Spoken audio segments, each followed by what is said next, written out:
सलाम, नमस्ते, सत श्री अकाल, आदाब। स्वागत है दोस्तों आप सबों का एक बार फिर से एआईएमएम धमाल न्यूज़ में।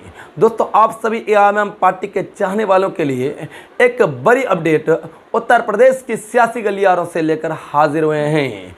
दोस्तों आपको बताता चलूं, पिछले विधानसभा चुनाव में एआईएमएम पार्टी ने पूरे दमखम के साथ पूरे उत्तर प्रदेश की सियासी गलियारों में विधानसभा चुनाव लड़ा था। लेकिन दोस्तों आपको बताता चलूं, इस बार लोकसभा चुनाव एक भी सीटों पर उत्तर प्रदेश में आखिरकार असदुद्दीन ओवैसी साहब क्यों नहीं लड़ रही है, या फिर शौकत अली साहब खुद चुनाव उत्तर प्रदेश में क्यों नहीं लड़ रहे हैं। इन सभी बातों को लेकर आप सभी एआईएमएम पार्टी के चाहने वालों को एक बड़ी जानकारी, एक बड़ी अपडेट देंगे।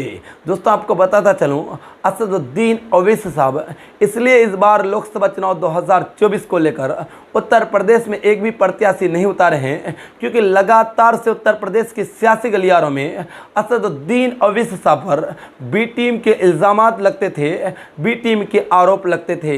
इसलिए इस बार असदुद्दीन ओवैसी साहब ने उत्तर प्रदेश की एक भी लोकसभा सीटों पर अपने प्रत्याशी नहीं खड़े किए हैं, बल्कि अपने गठबंधन के समर्थित प्रत्याशियों को ही खड़े किए हैं। और कहीं कि इस बार अखिलेश यादव को छोड़ दिए हैं कि आप कहीं कि जीतिए, कितनी सीटें जीतते हैं और कितनी सीटों पर आपके वोटों को कौन काटते हैं। हम पर लगातार से बी टीम का इल्ज़ाम लगा रहे थे।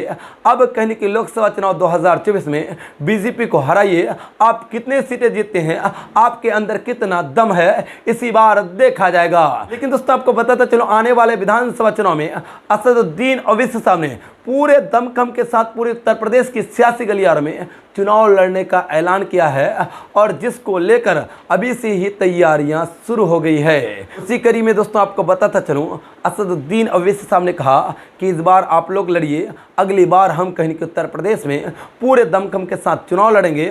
और जो लोग कहीं कि बी टीम हमें कह रहे थे, वो लोग आप देखिए कितनी सीटें अखिलेश यादव जीते हैं, हम चुनाव उत्तर प्रदेश में नहीं लड़ रहे हैं। लेकिन अगली बार जब अखिलेश यादव हरा नहीं पाए तो हम कहीं कि चुनाव लड़ेंगे।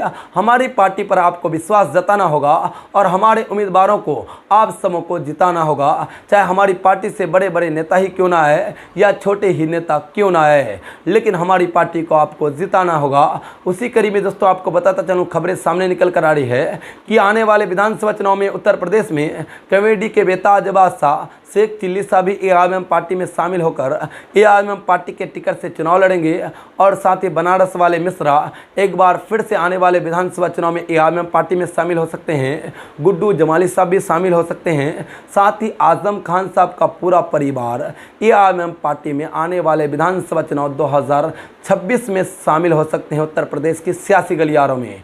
ये कहने की लगातार से सूत्रों के हवाले से खबरें सामने निकल कर आ रही है, क्योंकि एआईएमएम पार्टी आने वाले विधानसभा चुनाव को लेकर उत्तर प्रदेश में अभी से ही तैयारियों में लग गई है और अपने ज़मीन को, अपने वजूद को तलाशने में जुटी हुई है। दोस्तों क्या अगले विधानसभा चुनाव में एआईएमएम पार्टी का खाता खुल पाएगा उत्तर प्रदेश की सियासी गलियारों में? क्या अगले विधानसभा चुनाव में असदुद्दीन ओवैसी साहब उत्तर प्रदेश में किंग मेकर बन पाएंगे?